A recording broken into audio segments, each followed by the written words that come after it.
Assalamualaikum, selamat petang.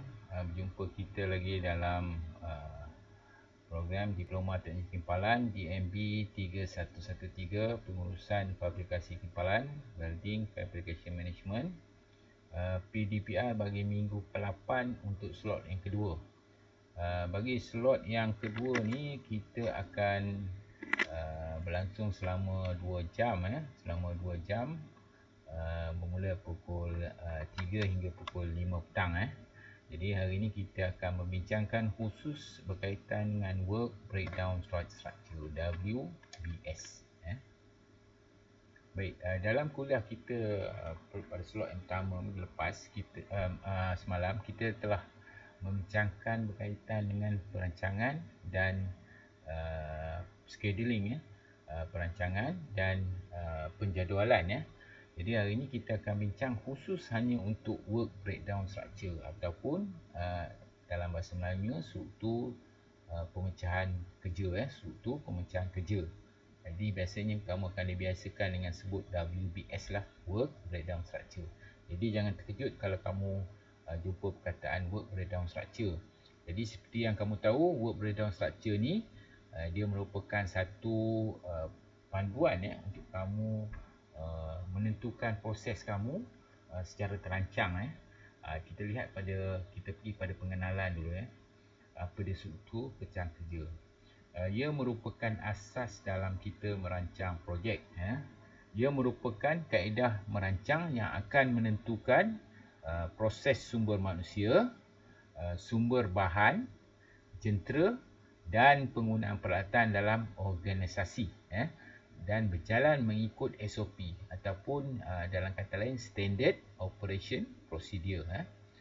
Proses ini boleh dilaksanakan dengan menggunakan pelbagai program atau perisian sedia ada. Jadi kamu boleh menggunakan komputer lah untuk melaksanakan kerja ni, selain daripada kamu menggunakan kaedah lain. Baik, ini di bawah ni saya dah tunjukkan satu contoh work breakdown structure. Kita ada bincang sedikit masa kuliah kita yang pertama. Okey, di sini saya nak tunjukkan tingkat-tingkat level atau level bagi kita melaksanakan kerja secara berperingkat. Okey, level 1 ini home construction, pembinaan rumah, home construction. Okey, level 1. Okey, pada level 2 dipecahkan kepada 5 struktur lain. Mobilization, mobilize pergerakan ni lah, foundation, structure, landscaping, project, close out. Jadi dalam banyak home construction ni dia banyak pada kerja structure. Kerja structure maknanya inilah kerja-kerja structure. Jadi dalam kerja mobilization, foundation, landscaping, project, close out, inilah peringkat management yang kedua. Peringkat management yang kedua. Okay, pada level ketiga ni kita nampak struktur ataupun structure ni dipecahkan lagi kepada bahagian pertama framing, bingkai rumah, kedua roof, bumbung rumah, ketiga interior dalaman, keempat exterior. Landscaping dia tak masuk dalam sini lah. Landscape ni semua kerja-kerja peringkat awal dalam pembinaan rumah. Seterusnya daripada interior pula, dia akan wujud mechanical, mungkin ada tangga, mungkin ada kerja-kerja besi. Kemudian ada electrical, pendawaian. Kemudian dia ada plumbing, pipe. Kemudian dia ada drywall ni bahagian luar. Kemudian ada deco. Jadi ini level keempat. Jadi kita boleh susun kita boleh susun mengikut aras ataupun aras tingkat yang tertinggi lah, sehingga kepada tingkat rendah secara ascending ke bawah. Okey, ini salah satu lagi contoh work breakdown structure yang ini saya ambil daripada YouTube lah, yang kita boleh bincang bersama. Ini adalah projek komersial, commercial project, dipecahkan pada level yang pertama. Lihat ada 5 level pertama. Initiation ni lebih pada penyiasatan lah, ataupun penilaian. Kemudian kita ada planning, maknanya ini hampir sama macam department lah, unit kecil, unit planning. Kemudian ada execution, ini bahagian pengurusan lah. Kemudian ada control, kawalan. Kemudian dia ada close out. Close out ni lebih kepada kerja-kerja. Kita boleh tengok audit, site clean up, document handover. Yang ini lebih kepada kerja pengurusan pejabat. Kemudian control ni kita ada resource management, kita ada cost management, kita ada risk management. Bahagian kawalan Inilah ada bahagian quality Kalau kita lihat bahagian execution. Execution ni kita ada foundation, lay foundation, kita ada excavate, pour concrete. Kita pecahkan pula daripada lay foundation Daripada lay foundation kita ada interior work. Dalam interior work kita ada electrical, kita ada plumbing. Kemudian kita ada exterior work, kerja luar, kemudian finishing touch. Itu bergantung kepada bagaimana kita nak susun Kita nak susun daripada perkara utama kepada perkara yang melibatkan domain-domain cawangan dia. Planning kita ada scope, kita ada project team, kita ada schedule, kita ada budget. Ini bahagian orang yang merancang planning. Merancang. Okey, ini salah satu contoh work breakdown structure lah yang kita boleh kongsi bersama. Okey. Apa dia kepentingan kita membangunkan work breakdown structure? Yang pertama sekali dia dapat meningkatkan kecekapan pengeluaran. Sudah semestinya kalau ada kerja kita teratur, kita boleh tingkatkan pengeluaran kita. Yang kedua, pengurusan produk atau perkhidmatan lebih mudah. Dengan ada perancangannya, dari segi pengurusan akan nampak lebih mudah teratur. Yang ketiga, mengurangkan kos pengeluaran produk atau perkhidmatan. Apabila kita rancang, kita laksanakan, kita kawal, kita boleh mengurangkan kos. Banyak kos yang kita boleh kurangkan sebab kita mengurangkan risiko ataupun kecacatan. Yang keempat, memudahkan penjadualan kerja, proses. Bila kita dah buat rancangan, kita bangunkan WPS, kita boleh jadualkan dengan mudah. Jadi kita boleh tentukan proses-prosesnya daripada proses utama kepada proses kedua, ketiga dan keempat. Okey, seterusnya kita boleh mengenal pasti aliran aktiviti.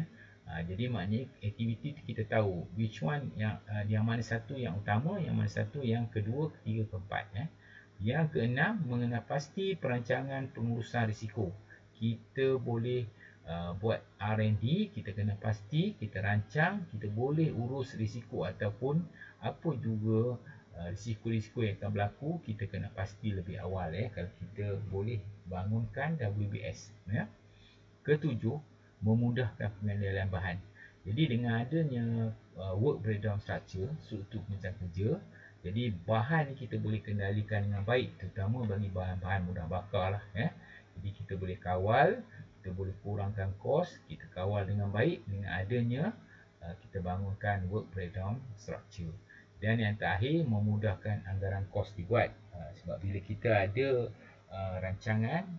perancangan, kita plan, kita bangunkan WPS, kita boleh buat anggaran kos dan kita boleh dapat anggaran bajet yang hampir tepat. Okey, itu kepentingan kita membangunkan WPS. Okey. Pada gambar rajah kamu ni, kamu boleh lihat satu contoh yang saya bawa, contoh work breakdown structure menggunakan perisian pengkodan. Kalau kita tengok sini, kita boleh gunakan Excel lah. Excel dekat komputer, dia dah ikut level lah ni. Ini level 1 bicycle. Level 2, macam mana kita nak buat bicycle. Kita ada frame set, kita ada crank set, kita ada wheel. Bahagian-bahagian ini adalah tahap kedua. Kemudian bahagian ketiga ialah bahagian pemasangan. Tapi yang baiknya di sini dia dah tulis total frame set berapa tiap-tiap area. Jadi kita dah tahu unit kuantiti yang kita boleh keluarkan. Jadi sebenarnya dalam WBS ni kita boleh nyatakan apa dia item dia, kita boleh pecahkan kerja ni daripada yang sekecil sehinggalah kita pasang siap. Kemudian kita boleh letakkan kuantiti dia dan seterusnya kita boleh letak individu ataupun tenaga manusia yang bersesuaian di bahagian ni. Jadi sebenarnya WPS ni banyak boleh membantu kita dalam merancang, menjadual dan mengawal proses pengeluaran. Okey, kita akan bincangkan bagaimana kaedah membangunkan WBS. Jadi saya minta awak tumpukan perhatian dalam kita membangunkan WBS, kita boleh buat kita boleh pecahkan kepada dua lah yang paling mudah. Yang pertama sekali, kita menggunakan pemecahan iaitu secara fasa. Fasa ikut fasa turun ke bawah lah. Ikut bawah maknanya kita ada senarai tugas yang kita buat. Kita ambil yang utama dulu, kemudian kita susun sampailah yang paling kecil, kerja yang paling sedikit sekali. Yang keduanya, kita boleh senaraikan semua kerja berdasarkan bill of material form, bill of material ataupun bill of quantities BQ. Kita boleh senaraikan mana-mana satu. Jadi kalau ikut yang paling mudah ni, kita gunakan peringkat fasa lah. Jadi peringkat fasa ni kita tahu sebab kalau bill of material tu sepatutnya dalam bill of material kita susun peralatan tu, kita susun peralatan yang kita guna tu daripada yang utama kepada yang sekunder atau yang kedua dan ketiga. Okey, secara totalnya kita boleh rumuskan langkah dia. Kita kena pasti dulu kerja yang dilaksanakan secara sistematik. Apa kerja dia, tugasan dia, dan kita pecahkan kecilkan kerja dengan skop kerja besar kepada komponen yang lebih kecil. Kemudian kita wujudkan struktur status laporan projek untuk pengurusan. Dan akhir sekali jelaskan tempat penting untuk kawalan dan tanggungjawab. Maknanya kita boleh masuk di mana bahagian niche area yang kita perlu kawal. Kita perlu pastikan kualiti dia. Okey, itu kaedah kita membangunkan WBS. Okey, kalau kita tengok apa yang dinamakan serahan fasa tadi. Serahan fasa ni kita ikut fasa. Ini kita katakan level 1, tahap 1, and product. Jadi susun deliverable 1, deliverable 2, deliverable pecahan. Di bawahnya ada work package, kita boleh masukkan susunan, kita nomborkan begini apa dia kerja dia. Kalau deliverable 2, apa item sini kita masukkan, apa dia kerja dilakukan. Kalau 3, kita masukkan kerja, dan kita boleh pecahkan kepada yang lebih kecil. Masih lagi, ini pun kita boleh pecahkan kepada lebih kecil. Tak ada masalah, ini pun kita boleh pecah kepada lebih kecil. Jadi kamu boleh tunjukkan dalam bentuk kotak 4 segi atau bulat. Kamu boleh tunjukkan dengan garisan lebih jelas. Itu cara serahan fasa tadi. Kalau bill of material, dia guna macam ni. Dia ada 4 nama, 4 description, dia ada kuantiti. Jadi kita boleh berpandukan ini, maknanya kita tahu proses dia. Pun boleh juga. Itu terpulang pada dua kaedah tadi lah. Sama ada menggunakan kaedah fasa ataupun menggunakan bill of material punya peralatan. Okey. Langkah menyediakan WBS ini saya rumuskan pada 6 langkah. Yang pertama, kita pastikan semua kerja disenaraikan untuk memastikan penghasilan produk tercapai. Kita pastikan semua kerja yang kita nak laku, mencanai, memotong, menanda, mengimpal, memasang, kita senaraikan. Sebab kita tahu apa produk yang kita nak hasilkan. Langkah 2, pastikan tiada berlaku pertindihan kerja atau tugasan. Okey, kita tak mau kerja tu kita buat redundant 2 kali. Jadi kalau kerja mengimpal, sekali je. Jadi kita dapat jimat kos, kita dapat jimat masa. Keseluruhannya kita dapat mengurangkan kita punya kos. Langkah 3, kita fokus pada hasil dan bukan tindakan. Jadi kita tengok, kita kena fokus pada hasil. Tindakan yang kita buat itu berdasarkan apa yang patut kita punya. Kita tak tunjukkan, kita mesti fokus, kita ada target pada hasil yang kita nak buat. Kemudian langkah 4, susun atur tu mestilah melebihi 8 jam. 8 jam tempoh penghasilan dan melebihi 80 tindakan. Dia boleh lebih lah. Itu bila kita nak buat susun atur. Langkah 5, pastikan terdapat perincian pada setiap tahap. Kita boleh masukkan apa saja maklumat pada setiap tahap tu. Langkah 6, pastikan semua tugasan diperinci kepada pasukan atau individu. Kita masukkan juga perincian tentang siapa atau individu yang bertindak bagi sesuatu area, satu yang area yang kita tetapkan. Okey. Peringkat awal paling mudah, kita buat lakaran. Kamu boleh lakar. Pertama, design of project structure and working package. Boleh buat sistem begini, lakaran begini. Kan? Kamu boleh juga buat lakaran seperti gambar rajah ni. Tak ada masalah. Gunakan anak panah ni. Ini cuma sekadar lakaran. Kalau kamu nak design bentuk macam ni pun boleh. Tak ada masalah. Dia ada lakaran. Yang penting daripada level 1 pergi level 2. Ada jumpa balik. Kemudian kita ikut kaedah linking ni pun dia sama. Jadi gunakanlah lakaran ni dengan bahagian kotaknya. Sama ada kalau nak bulat, 4 segi ataupun bentuk memanjang, horizontal, dan gunakan anak panah. Jadi anak panah ni menunjukkan arah aliran dia. Jadi proses pertama, lakarkan dulu. Lakaran ini mestilah berdasarkan kepada tadi serahan fasal tadi. Kamu dah susun fasal. Contohnya kamu nak bina troli. Mestilah bahagian atas ni troli. Yang kedua ni, kerja apa? Kerja menanda, kerja memotong, kerja kawal kualiti dia, kan? Kemudian kerja menjual dia, contoh. Jadi ikutlah fasal dia. Itu contoh. Jadi work breakdown structure ni salah satu lagi susunan secara menurun. Kita kata tadi projek yang dilaksanakan bawah kita bagikan kepada 4 task utama. 4 task utama. Task utama pengeluaran ni ada lagi pecahan 4 task lagi, level 3. Kemudian kita pecahkan lagi pada level ni, pecahkan lagi. Jadi kamu boleh buat sehingga beberapa level lah, terpulang kepada tugasan ataupun bagaimana kamu nak membentuk work breakdown structure ataupun WBS. Okey. Ini contoh yang mengikut warna dan ilustrasi ya. Jadi kamu bolehlah buat begini dalam bentuk warna, dalam bentuk yang lebih menarik dalam ini sebagai contoh boleh ubah bentuk pun, jadi garisan petunjuk arah pun kamu boleh ubah. Baik, ini yang dikatakan label dan nombor proses aktiviti tu amat penting lah. Jadi template ni kamu boleh gunakan, kamu lihat Jadi kalau dikatakan software project, salah satu projek projek perisian, di bawah yang projek tu ada bagai-bagai, ada training, ada cut over, ada hypercare, infrastructure, ada data migration, ada OCM testing. Jadi dipecahkan pada kerja sampailah kerja yang paling kecil. Jadi ini contohlah template WBS yang boleh kamu bina. Nampak rumit tapi kamu kena rancang seperti kamu buat projek tahun akhir, kamu rancang kerja sebaik mungkin. Okey, ini bagaimana kita nak semak lah. Kita nak semak semula create work BS. Okey, kita boleh buat semakan semula. Ini pun sama, salah satu contoh yang saya dapat daripada sumber-sumber YouTube. Jadi kamu berkongsi dengan kamu lah. Ini level pertama, aircraft system. Level kedua, management project, training, data, air vehicle, support equipment, facilities, test and evaluation. So di bawah test evaluation ni kita ada mock-up, operational test, development test, testing. Okay, facilities about base building, maintenance, ini pada asas bangunan lah.